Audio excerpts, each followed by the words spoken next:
Today we're getting nostalgic. And we're going to talk a little bit about how looking at our past changes our future. And what it means to be sentimental. Okay, so this week, I got some new shirts. I decided at the beginning of last month to try and just wear the same shirt every day. Obviously different shirts, but the same kind of shirt every day for a whole month. See kind of how it felt and if I missed any of my regular rotation of shirts. Sure. So I went to Costco. Love their return policy, so if I hated it, I could always take it back, and got a whole bunch, and I loved it. But I found that the shirts that they had got a little bit too small. They shrunk in the wash, so I needed to find a different one. So my new shipment came in. So, when I got that new shipment of shirts from Fabletics, which I love, not sponsored, by the way, I realized that a lot of times I get nostalgic about a shirt or sentimental, and I don't want to get rid of it. And so Ellie and I have turned our t-shirts into blankets in the past, but trying to hold on to those things. And even with, I saw a podcast this week about YouTube merch and how that's a way you can support those creators. I just thought, I'd love to have one of those t-shirts. But then I thought, but my system's working and I actually prefer that system. Right. But that kind of nostalgia and sentimentality is kind of what prompted today's topic. Great. No, it's a super interesting concept. And looking at my closet, there's no question there's some shirts that are there only because of that sentimentality. So yeah. So definition of nostalgia and sentimental. So nostalgia is a sentimental longing or wistful affection for the past, typically for a period or place with happy personal associations. Okay. So it's a sentimental longing. All right. Sentimental is of or prompted by feelings of tenderness, sadness, or nostalgia.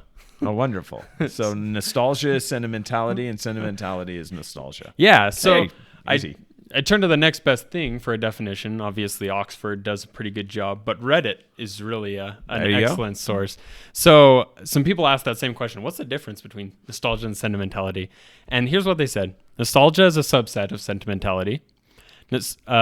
Sentimental is a memory or an item that means a lot to you. Nostalgia is someone or something that reminds you of a time in your earlier days. Okay.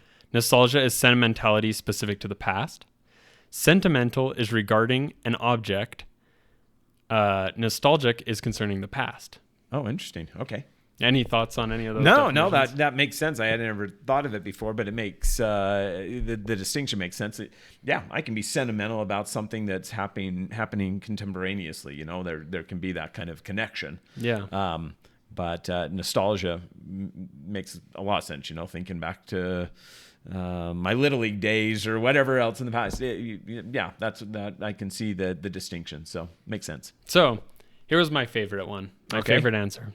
Doesn't matter. They're both wastes of time. Oh, there's probably some truth to that. Yeah, you know. Reddit can be a very harsh place. Yeah, no kidding. So the last one is actually what prompted today's episode. Is nostalgia and sentimentality, are they a waste of time?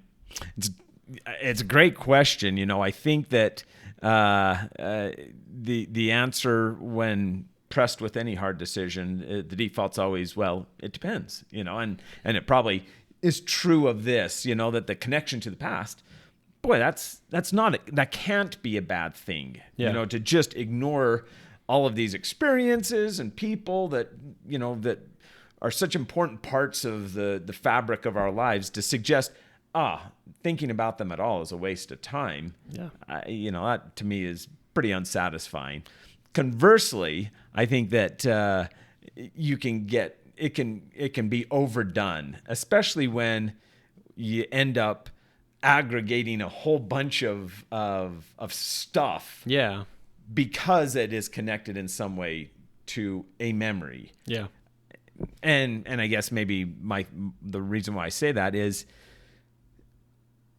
not all memories are created equally. Totally. I mean, yes, it happened, or that person, went in and out of your life. That's all great. Yeah. I'm not trying to dismiss that. But at the same time, we have there's a danger of diluting those things that are super meaningful and, really impactful and really take us to this happy, fulfilling place. by cluttering our lives with a lot of stuff that are good memories, but maybe sort of tier 2 or tier 3 type memories, if that makes sense. Totally. I think there's 2 studies that I read that kind of back that up. There's one that said nostalgia isn't just past centric, it's actually future centric. It increases optimism, inspiration, social efficacy, and feelings of purpose in life. But then on the other hand, there was a post titled Nostalgic Depression, Symptoms and How to Cope.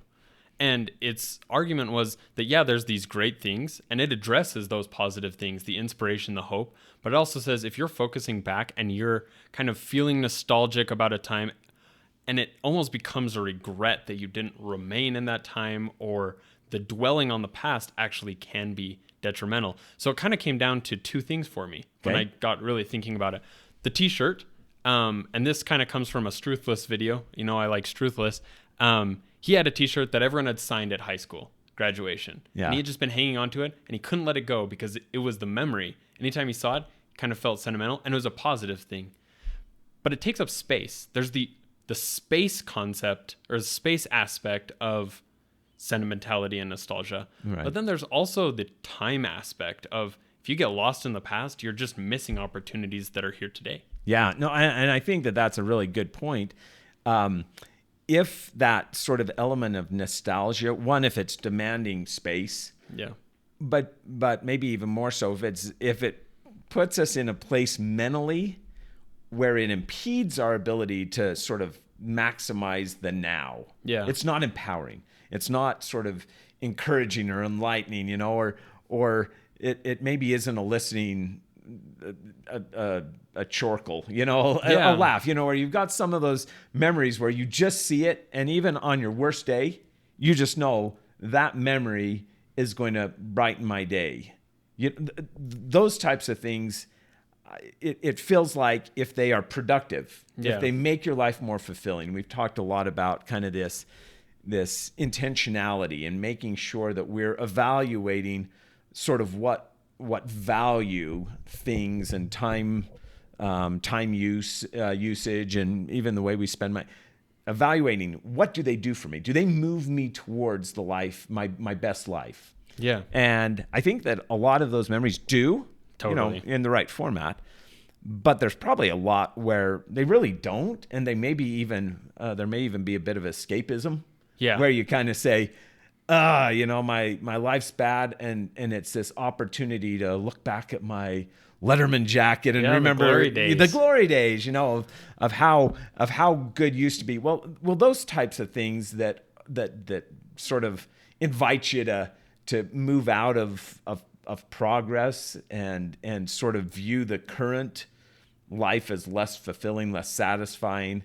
You know, I think that's probably where there's some danger. Yeah. And so I guess that would be my thought on you know, how we try to figure out the good or the better or the best as it relates to maintaining elements or items that have some nostalgia. Yeah. I think there's an interesting component that's really a battle for our society today, and that is photos. You got suddenly 5,000 photos every year that you're trying to figure out what to do with. Yeah, well, and I mean, you go on a trip and you're having to offload photos to make room for new photos every 5 days. Ellie and I just got done with that trip around the world, and every single night I was having to go through and empty off both of our phones because we got so many. Yeah, well, and I know this is a little bit of a tangent, but not only the post-production, if you will, but the current production, where sort of the whole experience is now framed around capturing these photos, and that becomes the, you know, to some extent, almost the activity of the activity. Yeah. So anyway. Well, and I mean, with that, you have the activity, the post-production and processing, but then even beyond that, you have the reflecting on it. When are you going to go back and look at 80 photos of what you ate while you were on a week-long trip in Italy? And not only when are you going to go look at them, but you also now have this repository, you know, this collection of thousands and thousands of video or of photos, which tied to things that matter. How do you get through them all? How do you find the ones that are it's the a good processing question. Yeah, totally. And I watched a really interesting video this week, and it was how to make kind of traveling and memories matter. Yeah. And what he does is he takes all of his photos and he stores them in one place, and then once a week he goes through and he just deletes any that aren't related to that memory, that aren't required for that memory. Oh, interesting. And then he'll journal a little bit, and he said that he brought up an interesting study that I've never heard, but that when you take a photo, your brain naturally, because you're doing image processing on your device, Right. your brain actually just switches into image processing, and you lose the smells, the tastes, the sounds, all the other senses. all the other senses that are associated with that memory. I'd read that as well, and I think that's again, kind of going down a different track, but we have sort of current time planning for future nostalgia. Yeah. Where we probably do a really bad job, especially now with photos, where photos, videos, everything is so easy to capture and devices are always available, that we're overestimating like how much we'll even care about so many elements of our life. Totally. I mean, it's pretty clear that if you get that just amazing photo or that, epic video where you're and it doesn't even have to be someone's amazing. falling down. It can just be the encapsulation of that moment in one that's Right. just like perfect. Well, and that's what I guess my point really is you may inadvertently, by accident, just by serendipity, get this amazing shot in a rather mundane event. But by and large, those mundane events are just going to be mundane events. And we sort of overestimate how much they're going to ultimately matter to us from a nostalgic point of view 10 years down the road. So now our whole life almost feels like we have to capture every moment because they're all so important. And I mean, not only does that create some problems in terms of storage and then processing all of that stuff, it also probably impedes our ability just to sort of enjoy the more simple you're elements living of life. In the present, you're living in the future to live in the past. Yeah, exactly. No, that's really well said. And I think that acknowledging, I think of my parents and even grandparents who lived in a time where none of that was available. My dad, Super 8 was coming along, when he was, I don't know, in his 30s or whatever. So there wasn't really this ability to capture all of those things. But when you talk to him about his memories, and we've just been working through his life history, it's really profound. Totally. And sure, it'd be cool to go and say, hey, let's grab that video clip of all of these things.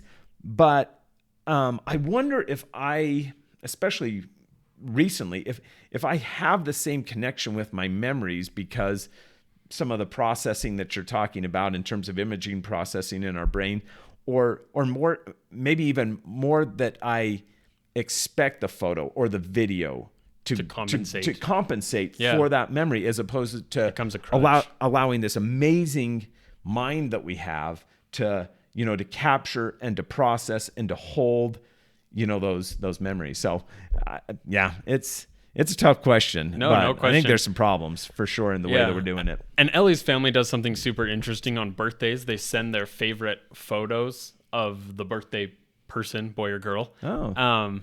And there'll be just like 10 of them that they send. And it's amazing that year over year, it's kind of the same photos. Like, we just don't take in enough core memories, as we kind of call them nowadays, really like meaningful memories year over year, that those just get replaced. But it's like a funny video that just happened to be captured. Sure, you can capture every funny moment if you're rolling all the time, but I think that devalues the one that really is just like, that gets sent every year on a birthday. Right. So, well, and I do think that, at the bottom line is it's wonderful for them to inform our future. Yeah. And to lay context for our present. But at the same time, we have an opportunity to be better about just being now, being here now. And the point you make about planning to, for the future, to look at the past, there is some danger. There's some problems with it that it creates in terms of just really being able to embrace and experience what's going on now. Yeah. So. And it is amazing how our life just fills up. So even that image processing, like what he's doing once a week, to be that intentional is actually really impressive. Yeah, for sure. So No it's question. something that I aspire to, because I do now. Just even from that last trip with Ellie, I have a buttload of photos and videos to go through, and we recorded a video journal every day. So Yeah. we have that, and I'd love to go through and edit those and put video and photos over the top, and I will. But the That's a amount, lot. it just is so overwhelming that even if I just said I'll do an hour a day or 30 Yeah. minutes a day, it would get done. But because of the volume, I still haven't put in even 1 hour. Yeah. So it does. There's some advantages to making life a little less overwhelming. For sure. I will give you one just quick anecdote, because it just happened recently, where we were talking about a piece of lace that an ancestor created. And it's lovely. And, it's nice to have this thing. But we got to a place of just asking, who made it? Yeah. It wasn't even, there wasn't even certainty here. This thing's been carted around and we're holding on to it and everything. And there isn't, we're not even positive now, or at least there was some dispute over who made it. Looking at the elements of nostalgia around our house, whether it's a souvenir from a trip or whatever else, being a little bit more critical about, does it justify the space in the storage space, but also sort of the mental space that's assigned to it. If not, I've heard some people just say, take a photo of it. Yeah, that's what's truthless. Yeah. He was over with his wife's family, and Yeah. they were going through her dad's stuff after he passed away. They're just chucking stuff. And he's like, how can you do that? Like, you were throwing away these memories. And they're like, well, the memory's not in the object. Yeah. We just take a picture of it.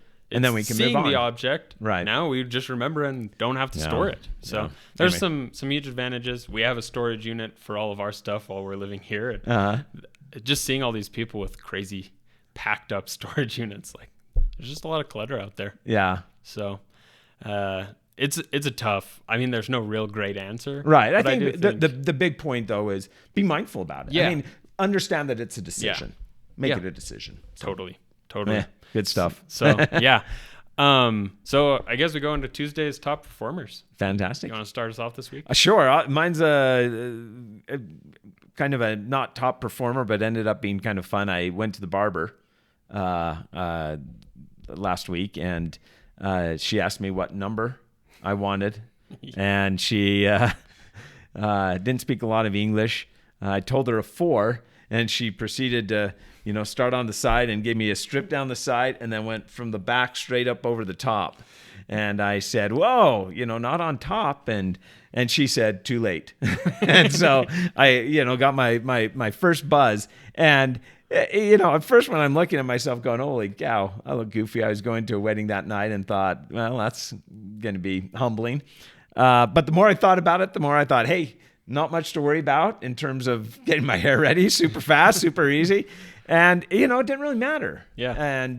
And so kind of a simple reminder that, that one of the greatest options that we have in life, one of our real superpowers that everybody has, is that kind of determining what matters to me and what doesn't. Yeah. And it's a good reminder that, I can do that. And hair doesn't really matter. And for those of you listening, you still can go see Troy's haircut on YouTube. We'll put the link in the description. It looks fabulous. Mine this week is a book. It's a book that I haven't read for a while, but came up this week because Apple released their Vision Pro. Yes. And so Ready Player One came to mind again. Love that book. Going back on my to-do list. I'm starting to try and run 10 miles a week, and I've found that running and listening to fiction works a lot better than running and listening to nonfiction. There you go. Anything with a little less cognitive power. But Ready Player One, awesome book. Super excited to listen to it again. It is a great book. Loved it. It'll be interesting to see. Apple alluded to Ready Player One, so I think they feel like they're taking us into the oasis. Oh, well, for better or for worse. Ain't that the truth? But we're grateful that you made it this far with us. if you want more, we have a weekly newsletter that comes out on Wednesdays. It's kind of our favorite things from the week. So something innovative. Ready Player One was in last week's Hump Day High Five. So we'll put the link in the description, or feel free to reach out to us however you can, and we'll get you on the list. Okay, take care. Yeah, see you in the next one.